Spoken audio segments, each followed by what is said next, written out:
ဒီနေ့ကတော့စီဆန်ဆလာစားမယ်ဆလာတော့စီဆန်ဆလာမှာထည့်မဲ့ဆော့လောက်ပါတက်သွင်းဖြူကဒီလိုကြေနေရမှာ paste garlic paste ဖြစ်အောင်ဒီလိုခြေရမှာဒါမှပြတော့ခုနတက်သွင်းဖြူ paste ပေါ့နော် garlic paste ဆော့လောက်ပေါ့တဲ့ဒီဟာကျုပ်ကတော့အကာမထည့်ရဘူးအနှစ်ပဲထည့်ရနော်တော့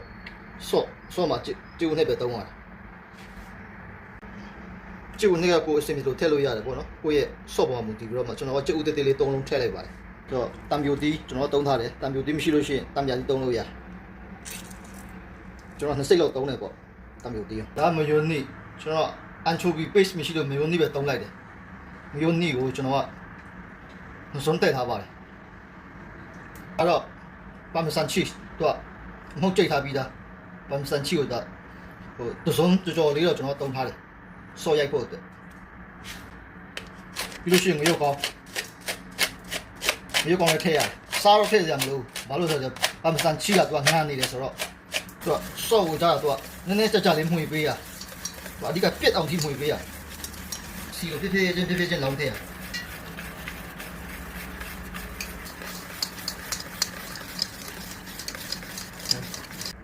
စပိန်ဘက်ကနေလာတဲ့ဆလတ်ကပိုကောင်းတယ်ပိုလည်းစိတ်ပြီးပိုချိုတယ်ကျွတ်လည်းပိုဖြစ်တယ်ပေါ့ကျွန်တော်ရိုးဆလတ်ပဲတုံးလိုက်တယ်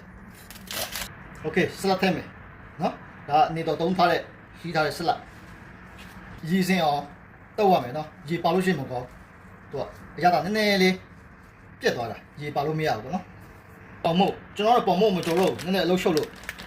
ဆိုင်ကပဲဝယ်ပြီးတော့မှဟိုတန်လွန်ဒီနဲ့အော်ရီကောင်းလုံးနဲ့သူတို့တော်ထားတဲ့ဥစ္စာပဲထုတ်ထားတဲ့ဥစ္စာပဲကျွန်တော်ထည့်လိုက်တယ်ပါမဆန် cheese ပေါ့နော်ပါမဆန် cheese ကတော့စားထည့်စရာမလိုနော်သူ original ကတော့အငန်တတ်ပါတယ် okay နေလိုက်အောင်အချင်းနဲ့တစ်ချက်ရှိုးလိုက်အောင်ဘယ်လိုနေမလဲ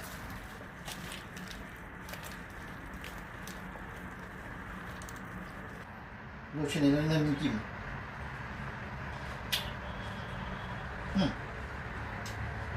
ရလာအောင်ဆိုလို့ရှိရင်ဘောပုတ်တိပဲ okay စားမယ်